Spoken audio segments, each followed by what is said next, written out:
ఒక అడవిలో ఒక పెద్ద పులి ఉండేది. ఆ పెద్ద పులికి సేవ చేయడానికి ఓ పెద్ద నక్క ఉండేది. పెద్ద నక్క అడవి అంతా తిరిగేది.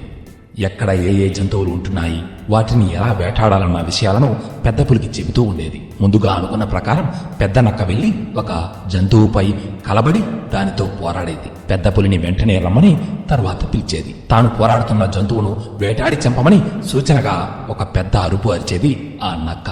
అప్పుడు పులి చాలా ధీమాగా అడుగులు వేస్తూ వెళ్లి నక్క చూపిన జంతువును వేటాడి చంపేది.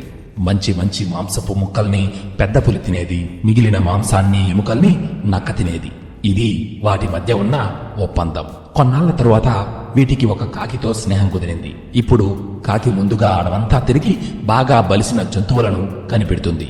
ఆ కాకి నక్కకు వేటకు సిద్ధం కండి అన్నట్లు సూచనగా కావు కావు అంటూ అరుస్తుంది. అప్పుడు ఆ నక్క బయలుదేరుతుంది. ఇక మిగతా వేట తంతు అంతా శరా మామూలే. వేట మాంసంలో మాత్రం కాకికి కూడా వాటా ఉంటుంది. ఇలా కొంతకాలంగా సాగుతూ వస్తోంది. దీంతో అడవిలోని జంతువులన్నీ బెదిరిపోయాయి.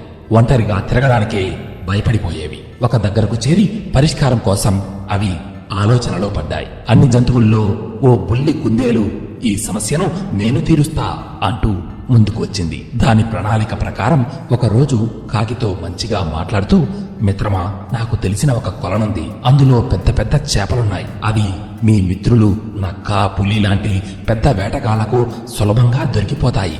ఆ కొలనులో సుమారు 1,00,00,000 చేపలున్నాయి. మీకు నచ్చినప్పుడు నచ్చినట్లు వేటాడొచ్చు. వేట కోసం నీవు రెక్కలకు నొప్పి పుట్టేలా తిరగనక్కర్లేదు అని సలహా ఇచ్చింది కుందేలు. కాకికి కుందేలు మాటల మీద అనుమానం వచ్చి, అసలు నువ్వెందుకు మాకు ఈ సమాచారం ఇస్తున్నావు? నీవు మాంసం తినవు కదా, మేము కొలనులో వేటాడితే నీకేంటి లాభం అని ప్రశ్నించింది. అంతేకాదు, నీవు చెప్పినట్లు కొలనులో చేపలు లేకపోతే మాత్రం నీకు మరణశిక్షే అని హెచ్చరించింది కాకి.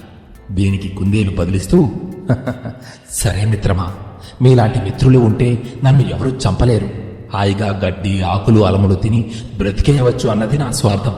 అంతే తప్ప నాకు మరే దురుద్దేశం లేదు. కొలనులో గనుక నేను మీకు చెప్పినట్లు మంచి వేట దొరకకపోతే నన్ను చంపేయండి, పర్వాలేదు అంది ఆ కుందేలు కాస్త ధీమాగా. కుందేలు చెప్పిన విషయాన్ని కాకి నక్కకు చెప్పగా నక్క పులికి చెప్పింది. జంతువుల్ని, పక్షుల్ని తిని తిని తిండి మీద విరక్తి పుట్టింది. చేపల మాంసం బాగుంటుంది, పైగా ఆరోగ్యానికి కూడా మంచిది అని మా పెద్దలు చెప్పారు. కాబట్టి ఇకపై మన వేట కొలనులోనే అంది పెద్ద పులి.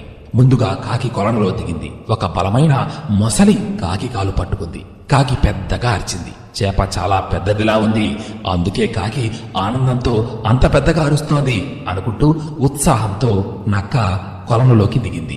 మరో పెద్ద మొసలి పెద్ద నక్క కాలు పట్టుకుంది. ఇంకేముంది, ఎప్పుడూ లేనంత బిగ్గరగా అరిచింది నక్క. వేట బ్రహ్మాండంగా ఉన్నట్లుంది అనుకుంటూ ముందు వెనక ఆలోచించకుండా పెద్ద పులి ఉబలాటంతో కొలనులోకి దూకేసింది. అంతే, సుమారు 10 మొసళ్ళు ఒకేసారి పెద్ద పులిని చుట్టుముట్టేశాయి. ఇంకేముంది, ఆ 3 జీవుల ఆట కట్టింది. దీంతో అడవిలోని జంతువులన్నీ సంతోషించాయి, కుందేలుని మెచ్చుకున్నాయి.